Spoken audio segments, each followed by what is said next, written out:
रामायण जीवन जीने की सबसे उत्तम शिक्षा देती है।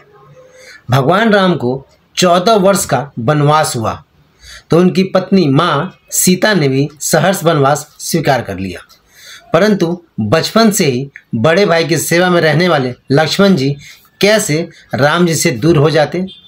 माता सुमित्रा से उन्होंने आज्ञा ले ली थी वन जाने की, परंतु जब पत्नी उर्मिला के कक्ष की ओर बढ़ रहे थे तो सोच रहे थे कि माँ ने तो आज्ञा दे दी, परंतु उर्मिला को कैसे समझाऊं, क्या कहूँगा।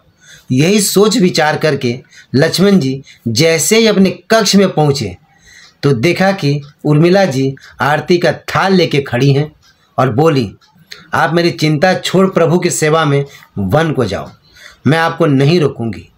मेरे कारण आपकी सेवा में कोई बाधा ना आए, इसलिए साथ जाने की जिद भी नहीं करूंगी।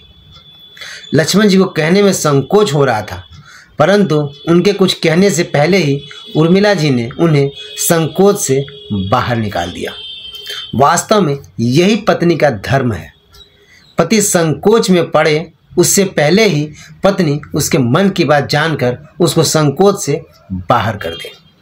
लक्ष्मण जी चले गए, परंतु 14 वर्ष तक उर्मिला ने एक तपस्वी की भांति कठोर तप किया। वन में भैया भाभी की सेवा में लक्ष्मण जी कभी सोए नहीं, परंतु उर्मिला ने अपने महलों को द्वार कभी बंद नहीं किए और सारी रात जाग जाग कर उसे दीपक की लौ को बुझने नहीं दिया। मेघनाथ से युद्ध करते हुए जब लक्ष्मण को शक्ति लग जाती है तो हनुमान जी उनके लिए संजीवनी का पहाड़ लेकर लौट रहे होते हैं, तो बीच में अयोध्या में भरत जी ने उन्हें राक्षस समझकर बाण मारते हैं और हनुमान जी गिर जाते हैं। तब हनुमान जी सारा वृतांत सुनाते हैं। सीता जी को रावण ले गया, लक्ष्मण जी मूर्छित हैं।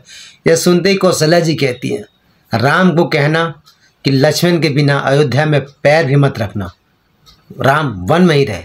माता सुमित्रा कहती हैं कि राम से कहना कि कोई बात नहीं, अभी शत्रुघ्न है, मैं उसे भेज दूंगी, मेरे दोनों पुत्र राम सेवा के लिए ही तो जन्मे हैं।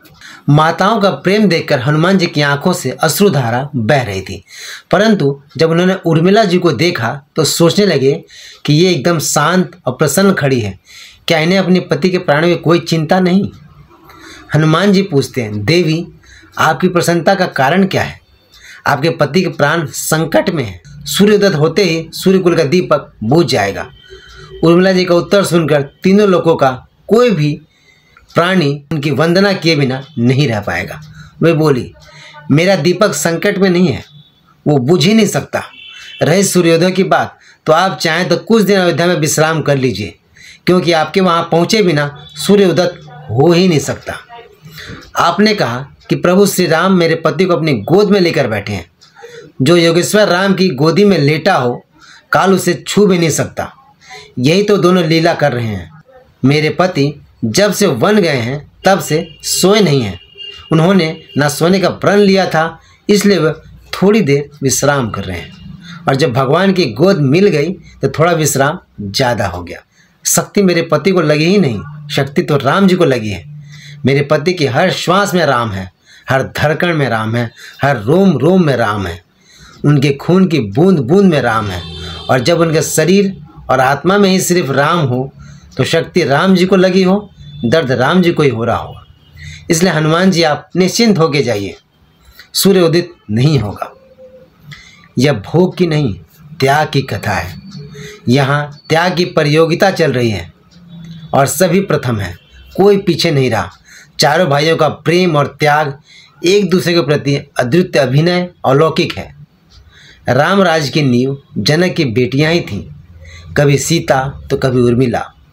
भगवान राम न तो केवल रामराज के कलश स्थापित किया, परंतु वास्तव में रामराज इन सब के प्रेम, त्याग, समर्पण और बलिदान से आया है।